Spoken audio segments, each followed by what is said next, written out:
சத்தியமங்கலத்தின் இருண்ட அடர்ந்த காடு, யாருக்கும் தெரியாத ஒரு மர்ம சக்தி அங்கே மறைந்திருந்தது.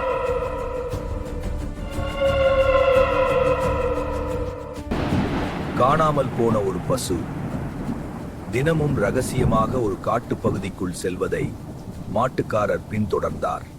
இங்கே ஒரு வேங்கை மரத்தடியில் அந்த பசு தானாகவே தனது பாலை சொரிவதை பார்த்து உறைந்து போனார்.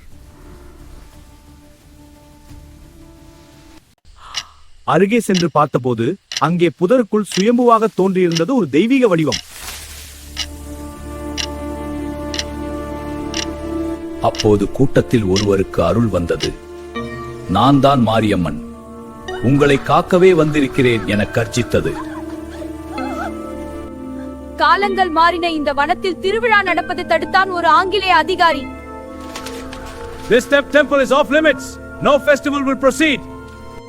ஆனால் அம்மனின் கோபத்திற்கு ஆளாகி அடுத்த நாளே ரத்தம் கக்கி கதறினான் அந்த அதிகாரி. அம்மனிடம் மன்னிப்பு கேட்ட பின்பே அவன் உயிர் பிழைத்தான். அன்று முதல் இன்று வரை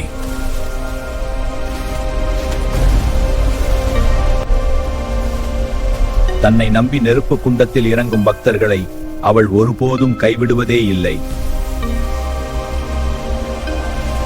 அன்று அந்த அடர்ந்த காட்டில் தோன்றிய அந்த சக்தி இன்று சத்தியமங்கலத்தையே காக்கும் பிரம்மாண்டமான கோயிலாக கண்கண்ட தெய்வமாக வீற்றிருக்கிறாள் ஸ்ரீ பண்ணாரி மாரியம்மன்.